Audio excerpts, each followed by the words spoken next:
Olá, continuando a falar sobre alguns princípios que orientam, que norteiam a adoração reformada, hoje eu quero falar sobre as orações espontâneas. Orações espontâneas.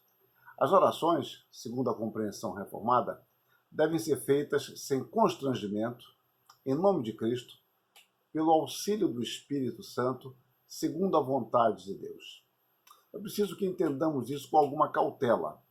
Na Reforma Protestante, Lutero e Calvino, eles prescreveram formas de oração, mas isso é bastante claro na literatura deles, e eu pretendo em breve publicar uma série de artigos sobre isso, abordando o fato, entre outras questões, de que não houve como eu vou dizer, uma liturgia, uma ordem do culto canônica entre os reformadores, especialmente Martim Lutero. Eu falo especialmente porque foi quem mais, nos quais eu mais me detive, e muito mais especialmente em Calvino. Mas Lutero e Calvino, eles falam claramente que aquela ordem era apenas uma sugestão, que as pessoas poderiam adequá-las de acordo com a necessidade sua.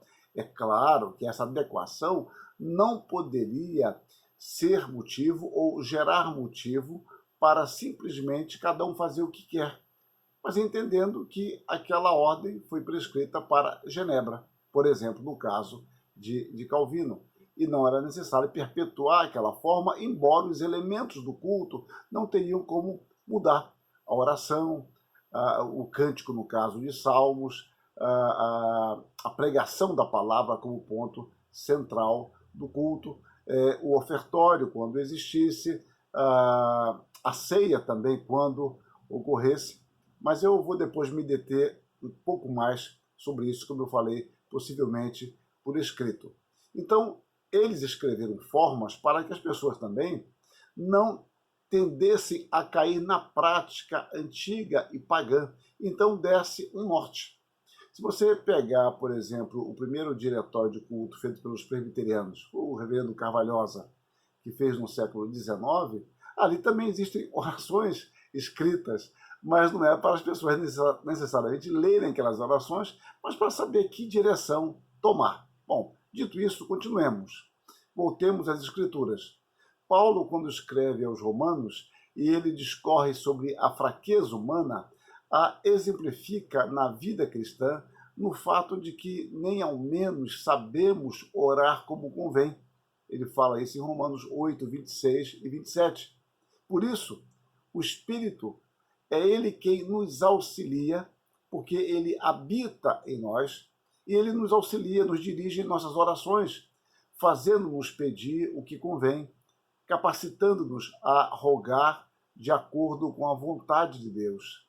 Por isso que a oração eficaz é aquela que tem o Espírito Santo como seu autor. Sem o Espírito, nós jamais oraríamos com discernimento.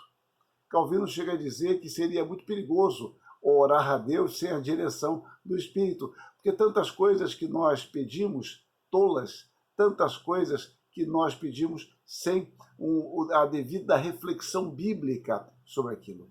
Então, meus irmãos, as orações elas devem ser espontâneas, mas a espontaneidade, digo eu agora, não se opõe à obediência à palavra de Deus.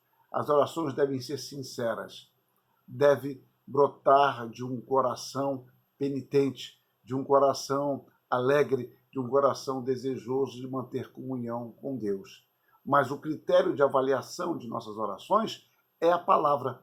E a palavra de Deus, ela nos orienta tanto quanto ao Espírito que deve orientar nossas orações, como também quanto à forma. Que Deus nos abençoe e isso nos ajude cada vez mais a prestar um culto para a glória de Deus. Amém.